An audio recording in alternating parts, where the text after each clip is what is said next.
Hello students, एक बार फिर से स्वागत है आपका एडो फ्यूचर चैनल पे।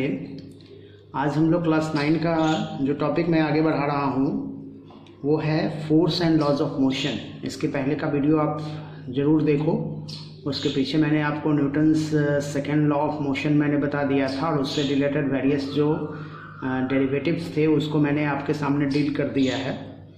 आज उसी टॉपिक को हम लोग आगे बढ़ाने जा रहे हैं, तो चलिए शुरू करते हैं वीडियो को। देखिए, सबसे पहले हम लोग पढ़ने जा रहे हैं आज के टॉपिक में Newton's third law of motion. इसके बाद मैं आपको इसी वीडियो में बताने जा रहा हूँ मोमेंटम से रिलेटेड टॉपिक, जो कि काफ़ी इम्पॉर्टेंट टॉपिक है, that is law of conservation of momentum. और फिर उसके बाद में आपको उसके पहले ही मैं आपको बता दूंगा इम्पल्स के बारे में। तो चलिए शुरू करते हैं। देखिए, Newton's third law of motion क्या कहता है, to every action there is equal and opposite reaction. दो टर्म इंपॉर्टेंट है, एक्शन और रिएक्शन। देखो, एक्शन फोर्स, एक्शन क्या होता है, काइंड ऑफ फोर्स है, रिएक्शन भी क्या है, काइंड ऑफ फोर्स है। तो अगर मान लो कोई एक बॉडी है और एक और दूसरा बॉडी है, आप इस ऑब्जेक्ट से इस ऑब्जेक्ट के ऊपर कोई फोर्स लगाते हो, तो ये अगर आपका एक्शन है तो ये ऑब्जेक्ट भी इस ऑब्जेक्ट पे एक फोर्स लगाता है, दैट इज रिएक्शन। मतलब एक्शन को मैं ए से रिप्रेजेंट कर रहा हूँ, रिएक्शन को मैं आर से रिप्रेजेंट कर रहा हूँ। मतलब एक्शन और रिएक्शन एक दूसरे के अपोजिट काम करता है और साथ में ये वैल्यू इक्वल भी होता है। इसका वैल्यू जो होगा ना वो सेम होगा। ओके, तो वही बताया हुआ है, to every action there is equal and opposite reaction on different bodies. ये ध्यान रखना है। देखो, एक ही बॉडी के ऊपर एक्शन और रिएक्शन नहीं लग सकता है, क्योंकि ये दोनों फोर्स फिर न्यूट्रलाइज कर जाएगा, तो ये पॉसिबल नहीं है। हमको ये पॉसिबिलिटी कब बनता है, जब हमारे पास दो बॉडी हो, एक बॉडी ए है और एक बॉडी मेरा क्या है, बी है। जब दो डिफरेंट बॉडी हो तो एक बॉडी अगर दूसरे बॉडी के ऊपर एक्शन फोर्स लगाता है तो दूसरा बॉडी उस पर्टिकुलर ऑब्जेक्ट के ऊपर रिएक्शन फोर्स लगाएगा। ओके, आगे क्या है भाई, आगे क्या है भाई, तो मैंने बताया, उसी को मैंने डिटेल किया है कि any interaction between two bodies of force applied by the first body on the second body, है ना। मान लो ये फर्स्ट बॉडी है, ये सेकेंड बॉडी, ये फोर्स लगाया इसके ऊपर, is equal and opposite to the force applied by second body to the first, है ना। फर्स्ट बॉडी जो अमाउंट ऑफ फोर्स लगाएगा ना सेकेंड बॉडी पे, तो सेकेंड बॉडी इसके ऊपर जो फोर्स लगाएगा वो दोनों एक दूसरे का क्या होगा, इक्वल होगा और अपोजिट डायरेक्शन में होगा। ओके, देखिए नीचे मैंने कुछ एग्जांपल दिया है। उसका क्या है एग्जांपल हमारा, कि मान लो ये एक ए बॉडी है और इसने फोर्स लगाया F1, एक और बॉडी है जो B है और उसने फोर्स लगाया F2। तो यहाँ पे क्या होगा कि F1 और F2 एक दूसरे का इक्वल होगा, मतलब F1 is equal to F2, but यहाँ पे हमने माइनस का निशान दिया। इसका मतलब क्या है, ये माइनस जो है वो अपोजिट को रिप्रेजेंट कर रहा है। ओके, उसी तरह से देखिए, मैंने एक पर्सन बनाया है जिसने अपने बॉडी के, अपने सर के ऊपर एक लोड उठाया हुआ है। मान लो ये लोड है mg, तो mg भी तो एक क्या है, फोर्स है। मैंने बताया है ना कि कोई भी ऑब्जेक्ट जो होता है उसका वेट भी जो है वो फोर्स के इक्विवेलेंट माना जाता है। ओके, तो यहाँ पे mg क्या है, फोर्स है। अब mg फोर्स है, इसका फोर्स किधर लग रहा है, देखो ये F1 जो है वो mg को रिप्रेजेंट कर रहा है और ये पर्सन चूंकि इसको अपने सर पे उठाए हुए है तो ये F2 है, तो ये तभी इसके सर पे रहेगा, ये इसके सर पे इक्विलिब्रियम कंडीशन में तभी रहेगा जब F1 का वैल्यू क्या हो, F2 के बराबर हो, और यहाँ पे अपोजिट डायरेक्शन में भी होना चाहिए। अगर इसमें से किसी एक का फोर्स ज़्यादा हो जाएगा ना तो ये स्टेबलाइज नहीं रह पाएगा। ये जो बॉडी है ना, ये इस पर्टिकुलर पर्सन के द्वारा प्रॉपर वे में स्टेबलाइज नहीं कर सकता। ओके, आगे बढ़ते हैं हम लोग। अब देखिए क्या बताया गया है कि एक्शन और रिएक्शन ये जो है ना, ये क्या होता है, हमेशा अपोजिट होता है। देखो, action and reaction is always equal and opposite. Action और रिएक्शन जो होता है हमेशा इक्वल होता है और अपोजिट होता है। ओके, देखिए वही मैंने बताया कि action is equal to reaction, और ये माइनस साइन जो है आप समझ रहे हो, माइनस साइन का मतलब यहाँ पे क्या है कि डायरेक्शन उसका क्या है, अपोजिट है। ओके, अब देखो कुछ एग्जाम्पल इंपॉर्टेंट है। जैसे जब हम वॉकिंग करते हैं तो अपने फुट के द्वारा एक्शन फोर्स लगाते हैं किस पे, तो सरफेस पे, जिस सरफेस पे आप वॉक कर रहे हो, मान लो अर्थ के सरफेस पे, एक्शन फोर्स फुट एक्शन लगाता है किसके ऊपर, अर्थ सरफेस के ऊपर। और अर्थ सरफेस जो होता है ना, अर्थ सरफेस जो होता है ये रिएक्शन फोर्स लगाता है किसके ऊपर, तो फुट के ऊपर।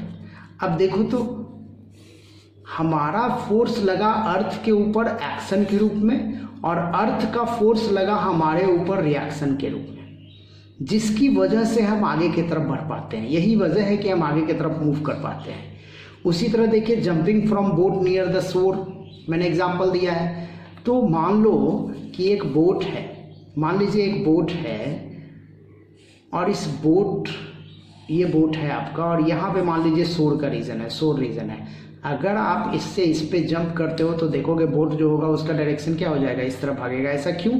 क्योंकि जब आप जंप करते हो तो आपने एक्शन फोर्स किसके ऊपर लगाया, बोट के ऊपर लगाया, और बोट रिएक्शन फोर्स लगाता है आपके ऊपर, जिसकी वजह से वो क्या होता है, वो आपका, आपने तो यहाँ से मूव कर गया, तो रिएक्शन फोर्स की वजह से ये क्या हो जाता है, ये बोट जो है मूव कर जाता है।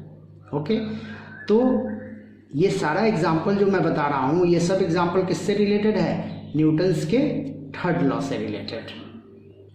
अब देखिए और भी कुछ एग्जाम्पल हम लोग देख लेते हैं। जैसे देखो यहाँ पे दो मैंने क्या ले लिया है, ये क्या है, तो स्प्रिंग बैलेंस है। अब स्प्रिंग बैलेंस को हमने, एक स्प्रिंग बैलेंस को दीवार में फिक्स कर दिया है, और उसको फिर दूसरे स्प्रिंग बैलेंस से जोड़ करके उसको हम फोर्स लगा रहे हैं। तो आप क्या पाओगे कि जितना रीडिंग, पैरामीटर्स का जितना रीडिंग इस स्प्रिंग बैलेंस पे होगा उतना ही रीडिंग इस स्प्रिंग बैलेंस पे। एक्चुअली में क्या हो रहा है कि आपने एक्शन फोर्स इसके ऊपर लगाया और इसने रिएक्शन फोर्स इसके ऊपर, तो एक्शन फोर्स आपका लगा किसके ऊपर, इसके ऊपर, और इसने अपना रिएक्शन फोर्स लगाया आपके ऊपर जो अपोजिट डायरेक्शन से। तो एक्शन और रिएक्शन फोर्स, मतलब अगर मान लो इसका फोर्स F1 है और इसका फोर्स F2 है, तो ये दोनों फोर्स क्या हो जाएगा, बराबर हो जाएगा, लेकिन अपोजिट डायरेक्शन में होगा। ये उसी चीज़ को रिप्रेजेंट कर रहा है। ओके, और भी देखिए न्यूटन्स के थर्ड लॉ का एग्जांपल दिया गया है। जैसे रॉकेट, आप जनरली क्या होता है दीपावली वगैरह में रॉकेट चलाते हो, तो रॉकेट में क्या होता है कि नीचे जब उसके पलीते में आप आग लगाते हो तो क्या होता है, इससे बहुत तेज़ी से निकलता है गैसियस पार्टिकल्स, और इसकी वजह से ये रॉकेट क्या होता है, मूव करता है। तो एक्शन फोर्स जो है वो क्या हो रहा है, ये लगा रहा है, ये जो पार्टिकल्स निकल रहा है वो एक्शन फोर्स इसके ऊपर नीचे की तरफ लगा रहा है, और रिएक्शन फोर्स क्या होता है, इसके ऊपर लगता है, रॉकेट के ऊपर, जिसकी वजह से रॉकेट जो होता है ऊपर की तरफ मूव करता है। आप एक और काम कर सकते हो, एक बड़ा सा स्ट्रिंग ले लो, उसके ऊपर बैलून जो होता है, एक रिंग के सहारे उस बैलून, एक बैलून को आप फुला करके उसके ऊपर बांध दो, और जब आप पाओगे, जब आप ये बैलून से हवा जब निकलेगा ना बहुत तेज़ी से, तो आप देखोगे ये बैलून जो होगा मूव करेगा इधर। इसका मतलब क्या कि एक्शन फोर्स जो हो गया अगर ये है, तो रिएक्शन फोर्स बैलून के ऊपर लग रहा है, इसी वजह से ये क्या होता है, आगे की तरफ मूव करता है। तो ये सारा एग्जाम्पल जो आप देख रहे हो ना, ये सारा का सारा एग्जाम्पल मैं जो दे रहा हूँ आपको, वो न्यूटन्स थर्ड लॉ से रिलेटेड है। फिर हॉर्स कार्ट का देखिए एग्जाम्पल दिया गया है, इंपॉर्टेंट एग्जाम्पल है। मान लो हॉर्स जो होता है उसका फोर्स हम ले लेते हैं FH, और कार्ट का फोर्स ले लेते हैं FC। तो हॉर्स जब कार्ट के ऊपर फोर्स लगाता है तो कार्ट भी हॉर्स के ऊपर फोर्स लगाता है, और जब तक FC बराबर FH रहेगा ना, तब तक ये कार्ट में मूवमेंट नहीं होगा। लेकिन जब FC का वैल्यू FH से ज़्यादा हो जाएगा तभी ये कार्ट क्या होगा, इसमें क्या होगा, स्टेबल करेगा। इसमें कार्ट क्या होगा, स्टेबल करेगा, और इसमें कार्ट क्या करेगा, मूव करेगा। ओके, तो ये चीज़ है। उसी तरह देखिए अगला टर्म मैंने एग्जांपल दिया है इम्पल्स, काफ़ी इंपॉर्टेंट टर्म माना जाता है इम्पल्स। अगर हम लोग सेकेंड लॉ ऑफ मोशन से आए न्यूटन्स के, तो हमको क्या पता है कि force is equal to change of momentum, rate of change of momentum को हम लोग फोर्स करते हैं, याद होगा आपको। तो ऐसे कंडीशन में change of momentum is equal to क्या हो जाएगा, फोर्स इनटू टाइम, और इसी चेंज ऑफ मोमेंटम को हम लोग नाम देते हैं इम्पल्स के टर्म में। सिंपली इम्पल्स को डिफाइन कैसे करेंगे, चेंज ऑफ मोमेंटम। और अगर हम लोग इसका यूनिट देखें, I इज इक्वल टू क्या हो जाएगा, फोर्स इनटू टाइम, है ना। तो फोर्स इनटू टाइम, और चूंकि मैंने बताया कि ये मोमेंटम के इक्विवेलेंट है, तो जो मोमेंटम का यूनिट होता है वही इम्पल्स का यूनिट होता है। जैसे देखो फोर्स का यूनिट क्या हो जाएगा यहाँ पे, न्यूटन, और इसका यूनिट क्या हो जाएगा, सेकेंड। और मोमेंटम का यूनिट अगर हम लोग देखें तो यहाँ क्या होता है, मोमेंटम का यूनिट को अगर हम लोग देखें तो हमको क्या मिलता है, momentum is equal to P equal to क्या होता है mv, है ना। तो mv को हम लोग कैसे लिख सकते हैं, kg इंटू मीटर पर सेकेंड, है ना। तो kg इंटू मीटर पर सेकेंड को अगर हम लोग चेंज करना चाहें तो हम कर सकते हैं इस प्रोसेस से। तो देखिए हम लोग इसको ऐसे लिख सकते हैं, n into S, Newton into second को हम लोग क्या लिख सकते हैं, सो ज़रा देखिएगा, न्यूटन को हम लोग क्या लिख सकते हैं, F फिजिकल टू क्या है ma, और m हो गया kg इंटू मीटर पर सेकेंड स्क्वायर। अब देखो तो अगर हम फोर्स इंटू टाइम लिखेंगे इसको, मतलब क्या लिखेंगे, F इंटू टी को हम लोग क्या लिखेंगे, kg इंटू मीटर पर सेकेंड स्क्वायर इंटू सेकेंड। अब देखो तो यहाँ से सेकेंड कट जाएगा तो बचेगा क्या मेरे पास, kg इंटू मीटर पर सेकेंड। अब देखो ये यूनिट और ये यूनिट आपस में एक दूसरे से मिल रहा है ना। तो जो यूनिट इम्पल्स का होगा वही यूनिट किसका होगा, मोमेंटम का होगा। ये ध्यान रखना है आपको। ओके, आगे बढ़ रहे हैं हम लोग। अब हम लोग बात कर रहे हैं कंजर्वेशन ऑफ मोमेंटम का। काफ़ी इंपॉर्टेंट टॉपिक माना जाता है conservation of momentum 9th class के लिए। अब देखिए कंजर्वेशन ऑफ मोमेंटम को हम लोग कैसे रिप्रेजेंट करते हैं। पहले तो डिफाइन मैंने किया है, the net external force on a system of a particle is zero. अगर मान लो किसी सिस्टम और पार्टिकल्स पे नेट फोर्स जीरो है तो लीनियर मोमेंटम जो होगा वो क्या होगा, कांस्टेंट होगा। उस सिस्टम का लीनियर मोमेंटम कांस्टेंट होगा। कहने का मतलब momentum before the collision of object is equal to momentum after the collision. आप ऐसे भी डिफाइन कर सकते हो इसको। दो डेफिनेशन आपको याद रखना है, दोनों में से कोई भी डेफिनेशन चलेगा। पहला तो क्या कि if the net external force on a system of a particle is zero. अगर मान लो कोई भी एक्सटर्नल फोर्स किसी सिस्टम पे काम नहीं कर रहा है तो लीनियर मोमेंटम उस पर्टिकुलर सिस्टम का कांस्टेंट रहेगा। या फिर हम ऐसे भी कर सकते हैं कि अगर दो या दो से ज़्यादा बॉडी कोलाइड कर रहा है तो कोलिजन के पहले का मोमेंटम कोलिजन के बाद के मोमेंटम के बराबर होता है। Momentum before collision is equal to momentum after collision. अब देखो इसको समझने के लिए हम लोग क्या करते हैं, मान लो एक बॉडी ए है और एक बॉडी बी है।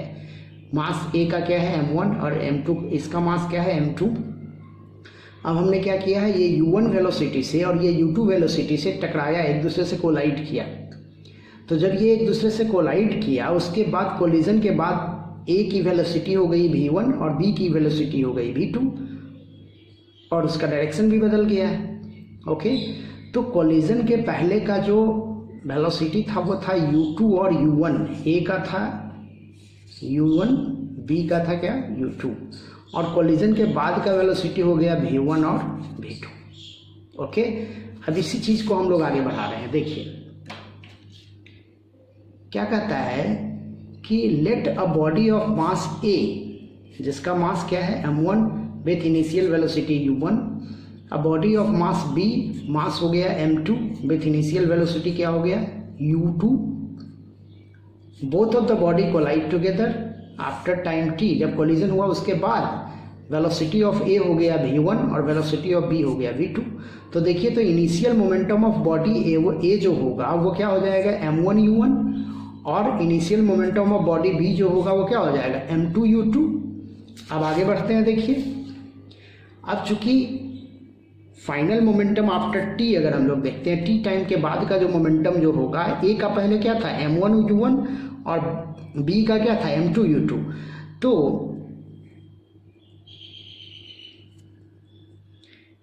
फाइनल मोमेंटम ए का क्या हो जाएगा m1 v1 और बी का क्या हो जाएगा m2 v2। इनिशियल मोमेंटम क्या था इसका m1 u1 और इसका था m2 u2। ओके, अब देखो चेंज इन मोमेंटम क्या हो जाएगा, तो final momentum minus initial momentum m1 v1 minus m1 u1। उसी तरह से b के लिए हो जाएगा m2 v2 minus m2 u2। Okay, आगे क्या हो जाएगा, अब rate of change of momentum अगर हम लोग a का देखते हैं तो क्या हो जाएगा, देखिए तो rate of change of momentum को हम लोग फोर्स बोलते हैं ना, तो फोर्स ऑफ ए हो जाएगा m1 v1 by m1 minus m1 u1 by del t, change in momentum by time. उसी तरह बी के लिए हो जाएगा क्या m2 v2 minus m2 u2 by del t, change in momentum for B. तो ये हो गया फोर्स ऑफ ए और ये हो गया फोर्स ऑफ बी। और थर्ड लॉ के हिसाब से हम लोग क्या जानते हैं कि ये दोनों फोर्स जो होगा वो एक दूसरे का इक्वल और अपोजिट होगा, मतलब एक्शन फोर्स और रिएक्शन फोर्स। ओके, आगे बढ़ते हैं हम लोग। अब अब देखिए, जब एक्शन फोर्स और रिएक्शन फोर्स इक्वल होगा तो हम लोग ऐसे लिख सकते हैं ना, एफ ए का वैल्यू मेरा क्या था, m1v1 माइनस m1u1। देखिए ये था आपका, और एफ बी का वैल्यू देखिए ये था m2v2 minus m2u2 by del t. अब देखो इसी वैल्यू को हमने यहाँ पे रखा है, अब इसी को हम आगे सॉल्व करने की कोशिश कर रहे हैं। तो देखिए, तो ये क्या हो जाएगा, m1v1 minus m1u1 by del t is equal to क्या हो जाएगा, माइनस m2v2 माइनस नहीं प्लस m2u2 बाई क्या है, डेल टी। अब डेल टी तो कैंसिल हो जाएगा, तो ऐसे कंडीशन में क्या हो जाएगा, m1v1 minus m1u1 is equal to minus m2v2 plus m2u2। अब हम क्या करते हैं, v2 को एक तरफ है, इसको एक तरफ कर लेते हैं, तो हम क्या लिखेंगे, m1v1 plus m2v2 is equal to m2u2 plus m1u1। अब देखो तो ये क्या है, फाइनल मोमेंटम, और ये क्या है, इनिशियल मोमेंटम, है ना। तो फाइनल मोमेंटम यहाँ लिखेंगे, final momentum is equal to क्या, इनिशियल मोमेंटम। तो ये मेरा प्रूफ हो गया ना, ये मेरा प्रूफ हो गया कंजर्वेशन ऑफ मोमेंटम। ओके, इसी से रिलेटेड हम लोग आगे न्यूमेरिकल करेंगे, उसके लिए मैं आपको बोर्ड पे आके बता दूंगा। ओके, न्यूमेरिकल्स प्रॉब्लम जो होगा, जो जितने भी न्यूमेरिकल्स प्रॉब्लम इस चैप्टर से रिलेटेड हैं, वो सारे प्रॉब्लम हम बोर्ड पे आकर के डील कर लेंगे। इसको आगे बढ़ते हैं हम लोग। अब कुछ एग्जाम्पल दिया हो गया है, रिकॉइलिंग ऑफ गन देखिए एग्जाम्पल है इसी का, कंजर्वेशन ऑफ मोमेंटम का। एक्चुअली में एक गन जो होता है, देखिए मैं गन बनाने की कोशिश कर रहा हूँ, अब समझिएगा कि ये गन है। ओके, मान लीजिए ये गन है, तो गन से जो बुलेट निकलता है, ये बुलेट पे क्या हुआ, एक्शन फोर्स, और रिएक्शन फोर्स किसके ऊपर होगा, गन का। ये हुआ एक्शन फोर्स और ये क्या हुआ, रिएक्शन फोर्स। तो एक्शन फोर्स जब बुलेट पे लगता है तो इसकी वजह से रिएक्शन फोर्स गन पे होता है, और यही वजह होता है किसके लिए, रिकॉइलिंग ऑफ गन के लिए। ओके, उसी तरह से जेट इंजन और रॉकेट की अगर हम लोग बात करते हैं, तो आपको अभी मैंने बताया भी था कि एक जेट इंजन जो होता है उससे क्या निकलता है, बहुत ज़्यादा अमाउंट में ये निकलता है, गैसियस प्रोडक्ट निकलते हैं। तो gaseous product burning of fuel से, गैसियस प्रोडक्ट निकलने से एक्शन फोर्स जो होता है उसके ऊपर लगता है, और रिएक्शन फोर्स किसके ऊपर लगेगा, जेट के ऊपर, जिसकी वजह से जेट जो होगा वो आगे की तरफ मूव करेगा। तो इस तरह से आपका ये जो टॉपिक था law of conservation of momentum, ये हम लोगों ने फिनिश कर दिया है, और मुझे लगता है कि ये टॉपिक ऑलमोस्ट फिनिश ही हो चुका है आपका, ये force and laws of motion. अगर इसका कुछ भी टॉपिक होगा तो अब मैं आगे आपको बोर्ड पे आकर के, बोर्ड पे हम आपको इसके सामने इसका डील कर देंगे, इसके न्यूमेरिकल्स को डील कर लेंगे आपके सामने। और अगर और भी कुछ फर्दर प्रॉब्लम होगा इससे रिलेटेड, कोई टॉपिक अगर छूट गया होगा तो मैं देख लूँगा उसको, और उसको भी मैं आपके सामने डील कर दूँगा। तो अभी फ़िलहाल मैंने कोशिश किया है थ्योरी टॉपिक को डील करने का। अगर आपका डिमांड होगा, आप कमेंट बॉक्स में अगर आप डालिएगा कि हमको बोर्ड पे आकर समझा दीजिए, तो ये भी व्यवस्था मैं कर दूँगा आपके लिए। तो मुझे विश्वास है कि ये सारा टॉपिक आपको अच्छे ढंग से समझ में आ गया होगा। आप एनसीईआरटी ज़रूर से ज़रूर ट्राई कीजिए, आप एनसीईआरटी के लाइन बाय लाइन को पढ़िए। कोई भी प्रॉब्लम अगर उससे रिलेटेड है तो आप हमसे ज़रूर कांटेक्ट कीजिए, हमारे कमेंट बॉक्स पे आ सकते हैं, आप टेलीग्राम पे हमको फॉलो कर सकते हैं। तो बहुत बहुत धन्यवाद आप लोगों का एडू फ्यूचर चैनल पे बने रहने के लिए। Thank you.